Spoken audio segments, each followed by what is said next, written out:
Yassas.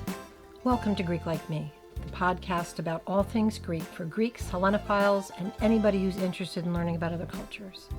I'm your host, Pamela Diodes Wood. Email us at stealthgreek@gmail.com to share comments, questions, and stories about Greeks, Greekness, or your own ethnic background. We have two topics to talk about today in brief, because they're both fun and interesting, but they'd require a lot of time to do enough background for a full-length episode each. When my Big Fat Greek Wedding first came out in 2002, Greeks were delighted. We related to so many things, and it was amazing to see our experiences on the big screen. Sitting in that darkened movie theater, Eduardo whispered to me, "Oh my gosh, it's our life." Friends and coworkers who'd seen it had so many questions, but the one I got most often was, "Do you seriously spit on each other?" To which I say, only when I'm really pissed. But to tell the truth, yes, we do spit on each other. Not when we're pissed, but out of love. Sounds crazy? Not if you're Greek, my friend. First of all, it's not literally spitting. There's no actual spit leaving one's mouth, at least not on purpose. Neovardalos exaggerated it for comic effect. Brides do get the treatment, but it's not... It's more like the sound of gently popping a tangerine pit out of your mouth. I write patu when I'm texting friends good luck, but fatu is more traditionally Greek. Ftusu means shame on you. Another good reason to spit on someone. The purpose of all this spitting is to ward off evil or misfortune. The bride gets the treatment going down the aisle. The newly married couple is kind of chased out of the church as the ground is spat on behind them. We're spitting at the devil. Back up, O kakos! Or at the malevolent forces that muster when someone envies or resents a person. Look at you in your beautiful wedding dress. You look so happy. Someone is bound to envy that. Or hope you fall on your face in the cake. So friends and relatives break that shiitake up like itty-bitty photon torpedoes going against a force of evil heading straight for you. I have no memory of this going on when I walked down the aisle or when Ed and I exited the church. But a lot of things about that day were a blur. I don't remember a lot of spitting going on in my family. Mom's generation was born here and desperately trying to assimilate. I do have vague memories of Thea Alexandra spitting over my head when I was a kid. Ed threw her name into the conversation before I did, so possibly he said, yeah, he could see it. So kids get spit at even more than brides. Babies and children are more vulnerable to okakos. So carry a baby through a room crowded with Greeks and it sounds like a machine gun on silencer. The custom is to spit 3 times, invoking Father, Son, and Holy Spirit. And if you think that sounds sacrilegious, think again. During a baby's baptism, which happens sometime after the churching of the baby, 40 days after their birth, the priest breathes 3 times at the baptismal water in the form of a cross before blessing it. Since ancient times, breathing on someone or something isn't panting. It's blowing air between pursed lips, similar to the kind of spitting we do when we're protecting someone. We have the priest service book handy because Douglas John has been serving at the altar since he was a kid, so I double-checked myself. I understand, I've read it in a few places, that in some instances a priest will fake spit 3 times on the ground to diss the devil. If it happens in Greece or here or among the diaspora or all of the above, I can't for sure tell you. I found a reference from a 1910 book called Modern Greek Folklore and Ancient Greek Religion, written by a Brit, so of course it's condescending, because upper-class Brits of that era, ye gods. The author, John Cuthbert Lawson, witnessed a baptism in a home rather than a sacred building, like a church. And because the priest was sensing the 4 corners of the room to bless it in preparation for the baptism, the midwife and godparents were there to help. The midwife, who usually knows some kind of magic, or one of the godparents, accompanies the priest and makes assurance doubly sure by spitting in each suspected nook. It's not magic. It's ancient custom in more places than Greece. handed down through centuries upon centuries, like Anglos crossing their fingers or knocking wood. Being aware that bad things can happen to good people and making a sign to wish it away. Because what weapons do we have against that? Envy is a pretty powerful emotion. You ever felt those weird vibes in a room when something great is happening for someone and there's a person there who thinks it should have been them, or who just resents anything good happening to someone else? You can read it in their faces. Plutarch said eyes are the source of the deadly spells cast by evil individuals. There's this old guy who used to come to our church mostly to start trouble, spreading rumors, trying to instigate fights, and I swear, after a while, I felt a little prickling behind my neck when he entered a room, even if I didn't see him coming. You could feel the animosity and bad intentions entering the room before him, like Darth Vader without the cool suit of the stormtroopers. Maybe it would be Palpatine. The spit is like the Force. God bless him. The spit chases away evil, misfortune, and the evil eye. It's a preemptive strike against bad things coming. You are locked and loaded as soon as someone compliments a baby, tells a young person they're beautiful, or wishes somebody luck on a job interview or a trip. GreekCityTimes.com says basically when people are spitting at you, it means that you are worthy of jealousy. So, yayas are spitting all over those babies nonstop because their grandchildren are so perfect and beautiful, people can't help but be jealous. I like the way the GreekVibe.com said it. Spitting in the face of beauty was a sure way to keep bad vibes away. O kakos is attracted to the beautiful, the much-loved, the fortunate. Spitting on them hides these traits, the ultimate spit screen. In a nutshell, all these things stir envy and evil and wrong-minded people. And where these folks are thinking bad thoughts, the mati, the evil eye, and okakos can't be far behind. Greek.com, hands down, my favorite explanation, that spitting on those you wish well is a counterspell, a precautionary measure, and an expression of admiration with an open, unjealous heart and unreserved goodwill. Yes, if someone is spitting on you, they love you. They think you're great. They wish you well. If they're not spitting on you, then you should worry. Although many Americanized Greeks don't do it anymore because they want to fit in and look normal. Newsflash, you are Greek. You will never be considered normal to the average American. Not when your name is Archimedes Apatapatapoulos. So go ahead and spit. Let your friends and family know you love them. Greeks and spitting have an even more interesting history if you go looking for it. And it's me, so I did. I found the 1897 scholarly tome called The Saliva Superstition in Classical Literature by Frank W. Nicholson.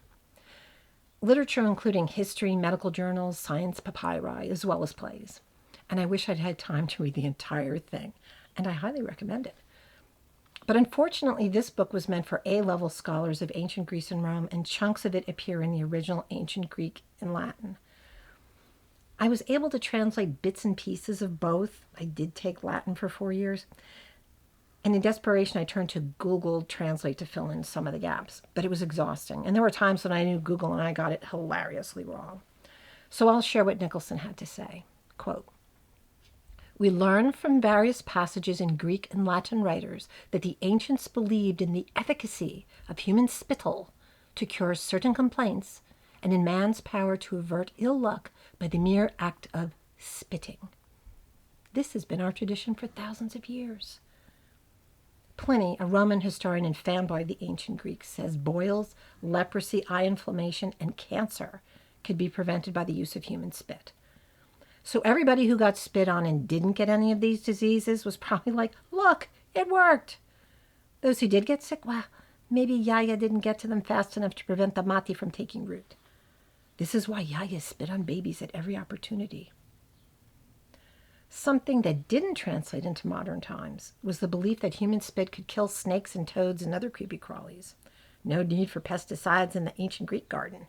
Spit on those slugs and cutworms. Organic is better. I've read so many ancient references to snake infestations in homes, temples, and village squares in Greece and Greek territories. Maybe if you got an entire mob spitting at them, they'd turn tail and disappear. Nicholson says, just as Greeks and Romans used spit towards a serpent or toad to kill it or keep it at a distance, so they used to spit symbolically to ward off the approach of disease or any vague evil that threatened their superstitious minds. Now, Nicholson, don't be patronizing. Spitting at anything might startle the receiver of the spit and turn them away.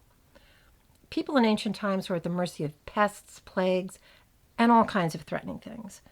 They could only hope they'd be spared while the people around them dropped like flies. How many people still throw spilled salt over their shoulder or do the sign of the cross when hearing of something bad that happened to someone? Greeks, of course, make heavy use of this stuff at all across, but spitting is another mental resistance against something you can't see coming for you. Nicholson speculates that ancient Greeks believed that spit was deadly. If that were true, half the guys in my high school class would be dead, because they were always spitting at each other to show contempt. The opposite of the Greeks. Aelian, if that's how it's pronounced, was a 2nd century Greek military writer who lived in Rome. Nicholson quotes him in the original ancient Greek. The gist, as far as I could make it out, was that a reverent man opening his mouth and drooling, maybe spitting was what was meant, opening his mouth and drooling between man and man is dangerous, nothing less than a beast. Yeah, it's dangerous. Ever see how ticked off a guy gets if someone spits at him? But Aelian was saying that man's spit was as deadly as an animal's. People died of dog bites, wild cat bites, snake bites, mouse bites. And he says people can die of man bites as well. Man's spit, quote, is equally effective against fellow man, that therefore the bite of a man is as dangerous as that of any beast. But there's no surprise there. Human mouths are full of germs. And I think we've all read stories, news articles of people who were bitten by a person and got infected. This is almost a separate issue from spitting to ward off evil, but I guess if you think you may have killer spit, you're going to use it. Pliny quoted the ancient Greeks quite a bit. He wrote that the Greeks said serpents even flee from the smell of it. I'm not sure how to comment on that. I know nothing of ancient oral hygiene, but hey, we still love garlic. Even Aristotle weighs in saying human spit is dangerous to most venomous animals. Yet Aelian says goats know to avoid man's spit. Maybe that was really drool. Greeks love to eat those guys. He's drooling. Run for it. But it was hard to find the time to look for references to spit in the ancient Greek histories, poems, and plays. But Callimachus, a 3rd century BCE poet, in his hymn to Demeter, refers to the goddess Nemesis, for whom women spit in their bosoms. Fei.com says it was the custom to exorcise the goddess to avert jealousy. She was the goddess of retribution, and you did not want her on your trail. We'll talk about her another day. In the Greek magical papyri, an ancient text of spells and curses we discussed in the episode on the goddess Hecate, there are rituals for exorcism that include spitting. Quote, while conjuring, blow once, blowing air from the tips of the feet up to the face, and it, the exorcism, will be assigned. And just in case you're thinking blowing is not spitting, this text was referenced in a paper called Holy Spit and Magic Spells on the Cornell University website. And as I said, we Greeks are not actually spitting. It's more of a blowing of the air, interrupted by the tongue. Modern Greeks have been known to spit on themselves when they get bad news or a compliment, and when they've heard about someone else's unfortunate experiences, like business failures, divorce, death, misbehaving pedia, so that somebody else's misfortunes don't decide to visit them too. Quoting the GreekAdventure.com, ptu, they spell it like me, ptu, mime matiasis means I'm spitting on myself so you do not cause the evil eye to come upon me. Actually, literally, it means don't look at me, but you get the drift. So if your mother or grandmother isn't there to spit on you, do it yourself. Moving ahead to early Common Era times, or AD, there are multiple references to Jesus using his spit to heal, Muhammad as well. Theirs was sacred spit. In the Bible, John chapter 9, verse 6, Jesus spits into a handful of clay and rubs it on a blind man's eyes to cure his blindness. Mark chapter 8, verse 23 skips the clay and says Jesus spit on the blind man's eyes. Nobody yelled, "Fight, fight," so the bystanders and the spit recipient were fully aware of the potential healing powers of spit.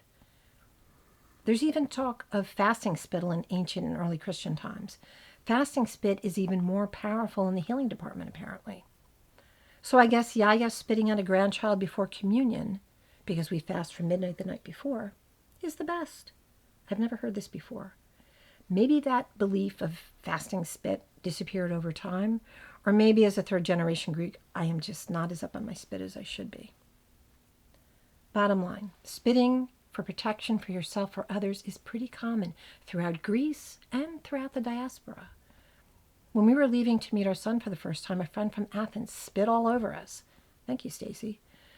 Villagers and farmers spit, city dwellers, and Greeks living in every other country you can think of know what I'm talking about. Greek fishermen in ancient times and modern times have been known to spit in their nets for a good catch. I assume fishermen and sponge divers of Greek descent here in the U.S. do the same. Tarpon Springs, Florida, you want to weigh in? We can't help it, or we don't want to help it. I'm doing daily, whether I'm wishing a friend a safe trip, sending protective prayers to someone who's sick, or being bothered by a skataki coworker, or saying good luck to my daughter in her final exam. PanHellenicPost.com says, spitting feels like second nature to us. True. When we have the instinct to spit to protect someone and we don't spit, it doesn't feel right. Exactly. My kids don't appreciate it in train stations or airports, and they didn't like it much in the schoolyard. But I think once they're off on their travels, they know it comes from love. Our next brief topic is sort of related. You definitely need to spit when you come face to face with one of these. We had a request from Nick Mandelakis, a listener from Dover, Delaware, to talk about the M word. It's generated a lot of interest from non-Greeks the past couple of years. Greek creators on Instagram, TikTok, YouTube, and so on make generous use of the word. And if you've ever been on vacation in Malaysia and you're taking a guided water tour, Malacca Island is a tourist spot. Apparently enough Greeks have giggled through that tour. Some tour operators have been forced to acknowledge to their customers during the tour that the island sounds like a naughty word in Greek. And let's face it, it rolls off the tongue. To put it nicely, it means moron, idiot, dumbass. I will not define it literally because it's not that kind of podcast. I will say some time long ago, it apparently meant soft or weak and was often directed at people who were mentally ill or disabled, rude. Then because it was believed that people who enjoyed themselves by themselves, weakened their brains, it became associated with enjoying yourself by yourself. So it has come to mean in a derogatory way, of course, someone who fiddles around in a solitary manner. I'm not coming straight out and saying it, okay? My kid is sitting across from me while we're recording this. We don't ever want to believe our parents know about these things, so I'm trying not to disillusion him. But people want to know. It has many different uses. Sometimes you say it when you're pissed off. Sometimes you say it when you're greeting your closest friends. Say you're tooling along Route 46 near Wayne, New Jersey. People are zipping along at high speed, trying to shoot onto the road from the on-ramps, changing lanes without signaling, the usual. When some clown in the left lane decides suddenly he needs to go to Big Lots and the right lane turn is almost past them. But they go for it anyway, nearly causing a multi-car pileup. Malacca! It can be used pityingly, with a touch of contempt. The ice caps are melting, heat records across the country broken every day, crops destroyed by record floods, wildfires like never seen before across the planet. But Uncle Panos and Cousin Foti sneer at the idea of global warming. In your head, because you don't want to say that out loud. Malakes. It can be a forceful statement labeling those you have contempt for, like people who ban books in the name of democracy. For generations, the Turkish government has banned books referring to the Greek and Armenian genocide of the last century. and the abuses under Ottoman occupation and Kemalist Turks. They erase parts of Greek history in their regions because they don't like it. It makes them uncomfortable. Sound familiar? This is America, honeymoon, not a dictatorship. I decide what my kids can read and can't read. Malakas, not you. Well, not anymore. They're both adults. But a very good use of the word Malaka. The word can be used affectionately with a friend or sibling. But no matter how close you are to your parents, you say that word to them, you're in deep skata. Even Jesus won't be able to raise you pedia. But with a brother or sister or very close friends, we say lots of insulting things to be funny and get away with it. What's up, Malaka? I might call my sister right now and say it. I hope that clues everybody into the M word. But don't forget, it is a naughty word and not to be used recklessly. Thanks for listening. Greek Like Me is a Stealth Greek production. This episode was researched, written, and narrated by me, your host, Pamela Diotis Wood. Our producer, photographer, and post-production editor is Douglas John. Our thanks to Nick Mandalakis for his suggestion and all of his nice comments. Visit our website at stealthgreek.com for resources, photos, links, and more. Please rate, like, and subscribe because it helps us to get noticed, and then we can keep making content about Greeks and Greek culture. Find Greek Like Me on Facebook or on Instagram at Greek_like_me. See you next time. Yassas.